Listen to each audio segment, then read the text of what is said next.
Don't be shy, 'cause life won't bring you down too far.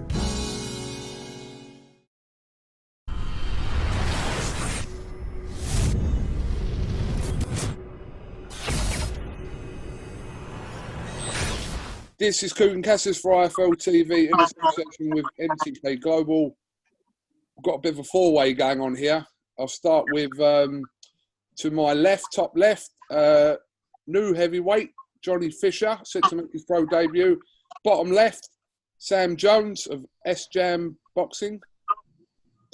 And renowned lawyer to the stars, Adam MORALEE. Is that a good introduction or what? Very good. Excellent. Lovely. John, as you are the actual star of this four-way, I'll start with you. Huge news today that you have signed over with Matchroom and Eddie Hearn, which is massive. In a thriving heavyweight scene, this couldn't be better for you.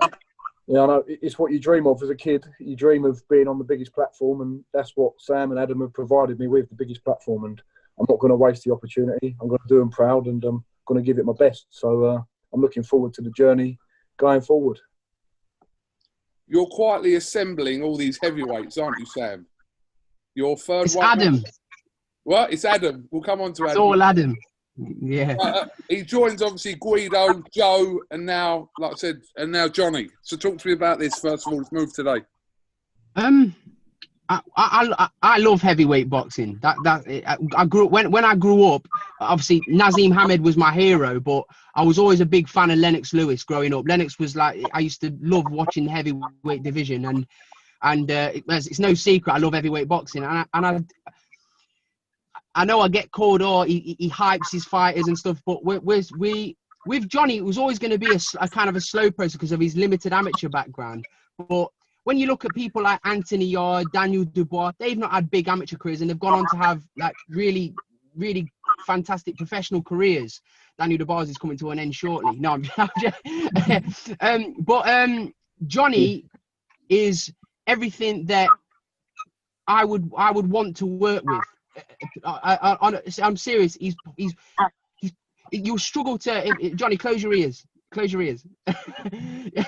You'll struggle to meet a nicer chap than Johnny. And if anybody that comes into contact with him will want him to do well because of how he carries himself. And it just so happens he is a raging, nasty bull in the ring that has the potential and the tools to go all the way.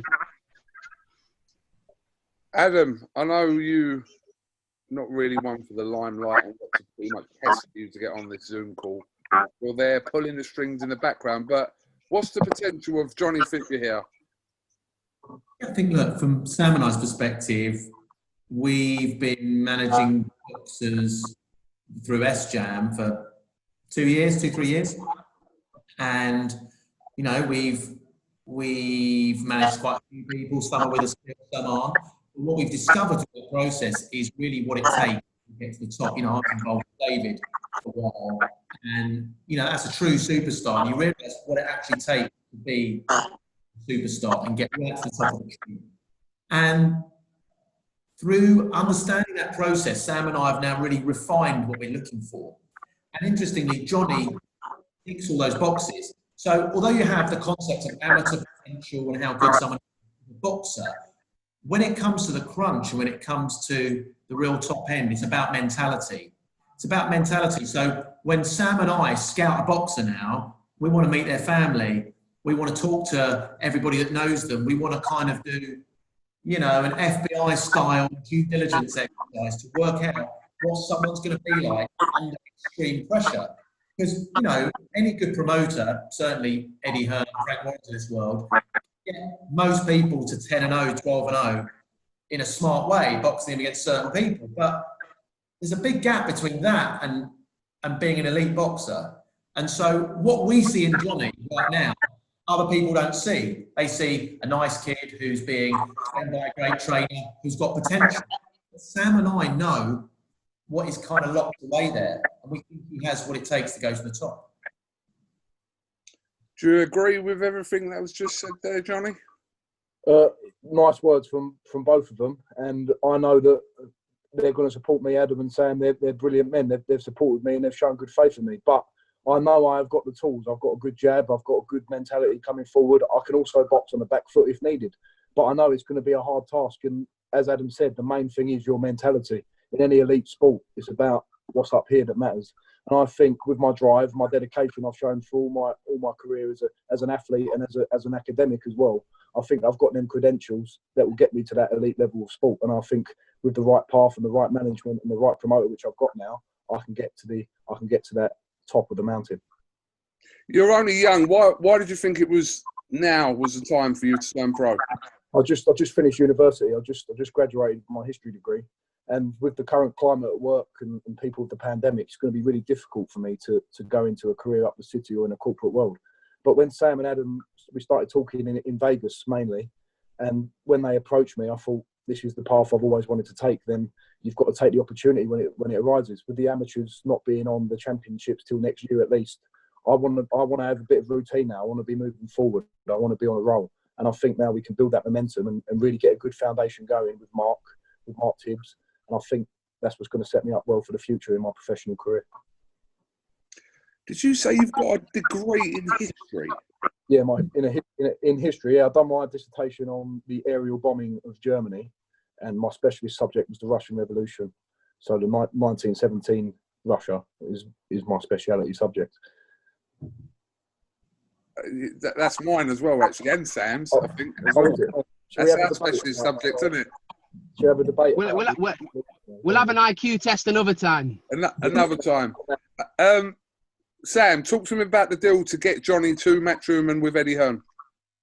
Do you know what? We was in talks with another promotional outfit, a new promotional outfit to sign Johnny, and they were very, very keen on him. But when I spoke with Frank Smith, I had a brief chat with Frank Smith. And obviously, I spoke to him, had a brief. I've not needed to oversell Johnny because it's not very often you get a heavyweight, a big punching heavyweight that's lovely outside the ring, scary inside in it, and talks very well. And he's got a history degree. Johnny is very articulate, way more intelligent than I've ever been in my life. But he's a promoter's dream, in my opinion. He's a promoter's dream. At the start, when me and Adam were speaking, me and Adam were open and honest about it. We were thinking, how is the best way we're going to build Johnny? But I didn't really see the bigger picture. And when I did see the bigger picture, I was thinking, hold on a minute. Every promoter should want somebody like Johnny. He's raw, yeah, and Mark Tibbs is in the process of refining him. But I won't say who he sparred, but as I say, I know that person is a well highly thought of heavyweight in the United States, very highly thought, and he needed 2 paracetamols after sparring Johnny because he brings the heat, and he's never going to be in a dull fight. So any promoter should want to work with Johnny Fisher. He's a delight to work with, and we're lucky that. And Eddie, it's a perfect fit with Eddie Hearn. He's Romford born. I think that's what Eddie likes. Eddie likes that as well. He likes Leyton Orient. It's a great match. And we've got such high hope for him. But I've got to thank Frank Smith. Shout out to Frank Smith because the majority have done it. I've done it with Frank Smith over a few phone calls, and since then it's come together perfectly. I think also the Hearn'S will notice that Johnny's from Romford, and obviously their finest product ever, Steve Davis, is also from Romford. Snooker legend. The legend, Steve Davis. Yeah, maybe it runs in the Romford blood, maybe. Runs in the Romford blood, yeah. Sam, had you ever heard of Romford before you heard about Johnny? Do you know something, Joseph? I have heard, you cheeky. No, I have. I have heard. I have, of course, I've heard of Romford. I didn't do too badly at school, Kugan. I wasn't that much of a dropout. Teach you where Romford is at school, mate. It ain't like it doesn't matter. You basic UK geography. Of course, I know Romford, but no, he's the Romford Bull. That's what it is. I mean, he's not just going to represent Romford though. He's going to represent everyone. Everybody is going to listen. Johnny was selling meat in a van, right, with his dad. He was delivering meat to me. He was delivering meat to everybody around London. He was putting hours and hours of grafting with his dad, right? This is only a few weeks ago, and up to a few months ago after when the lockdown started. Johnny was working full time with his dad in a van. Before that, he was in a library. And it just shows you, like sometimes, yeah, he thanks me and Adam, yeah, we've done what we've done. We've got him this deal, but the product's great. I've told Johnny that today on the phone. The product's great, and we believe in the product. And it shows anything can happen in life. Anything can happen in life. You can be Johnny Fisher, the next star. Do you know what I mean? You can be in a university studying for your uni degree and selling meat in a van. He's going to be a people's champion. People are going to absolutely love him. Johnny, as confident as you are, there is still a process that you have to go through to gain rounds, experience, etc. And I'm sure between Sam, Adam, Eddie, they'll all match you for the right fights at the right time. But how quickly do you want to progress? What sort of tests do you want in the first sort of few fights of your career?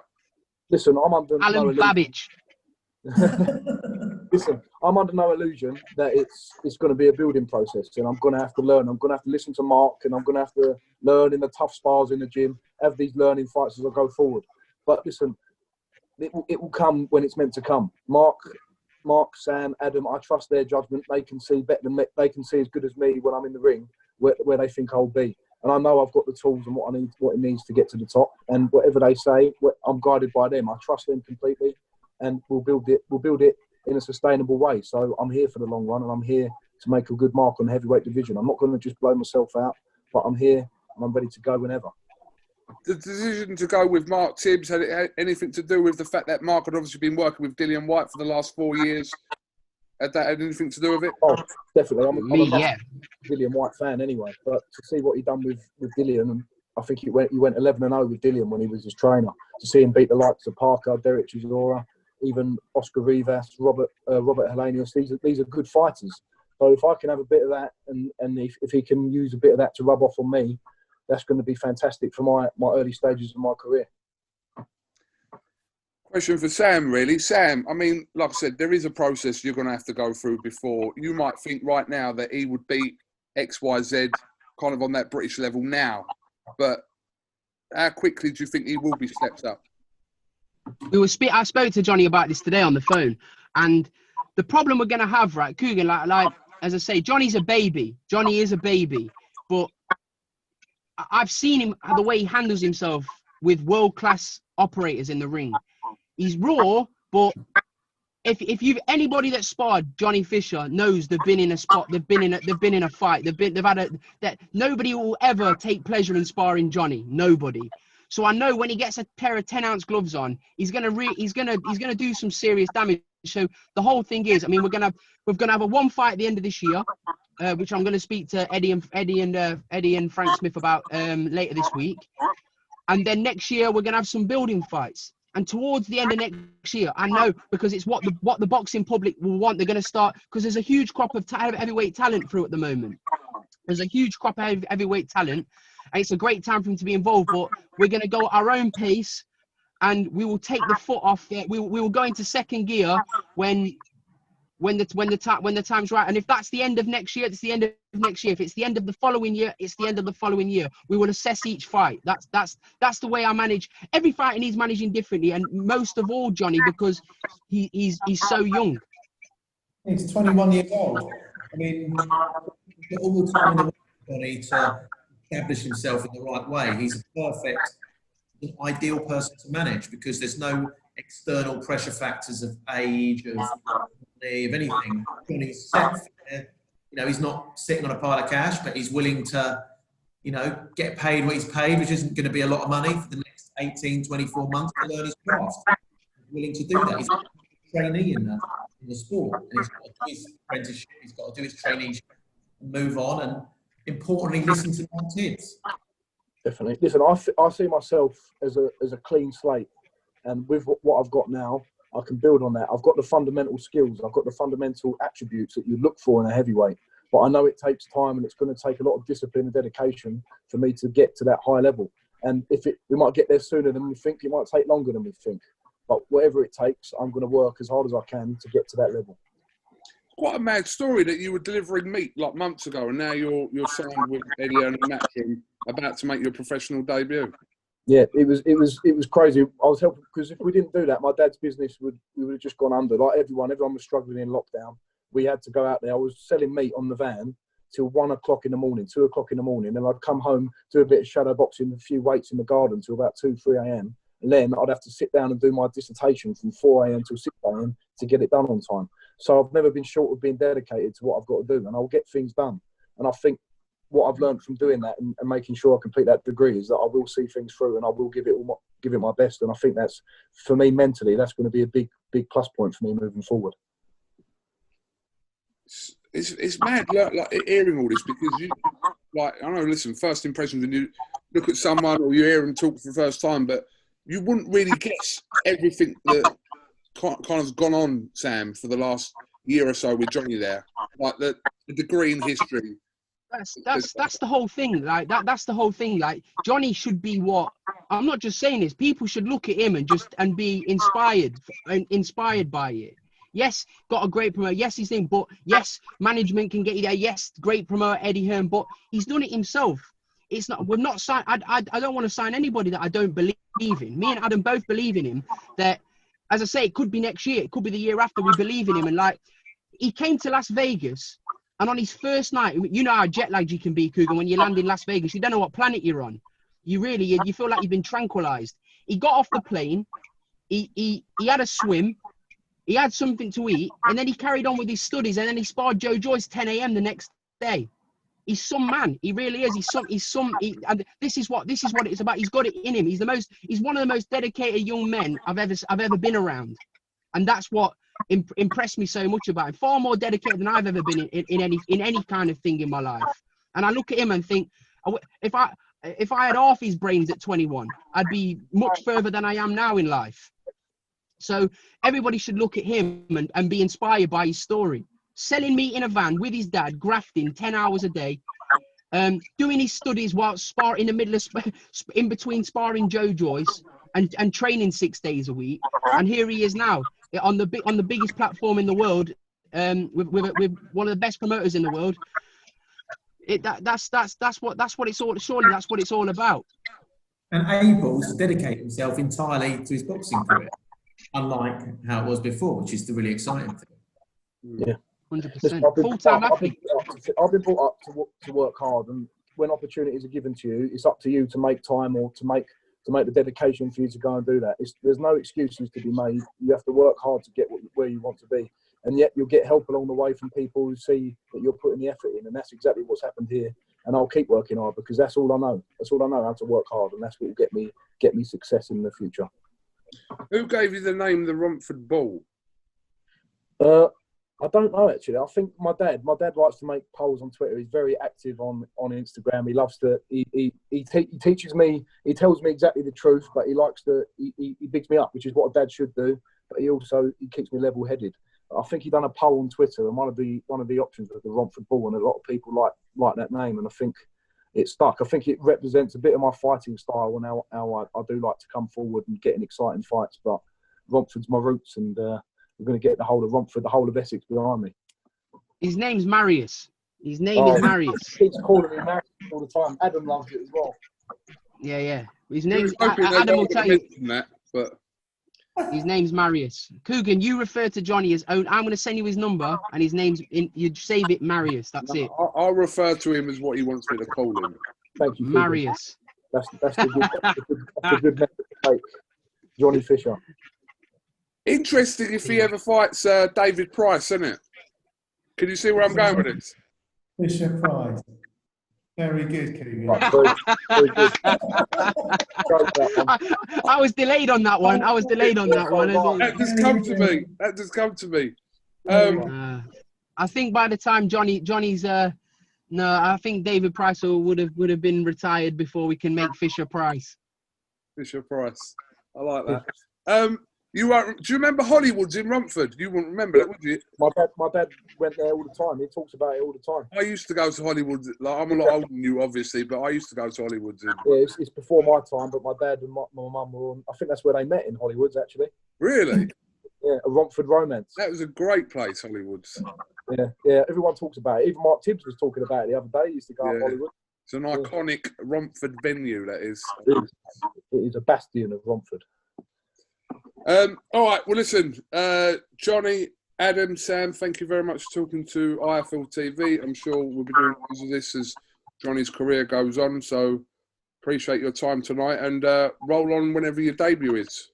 Thanks very much for having us, Kugan. Cheers, Kugan. Cheers. See you later, Sam. Thank you very much.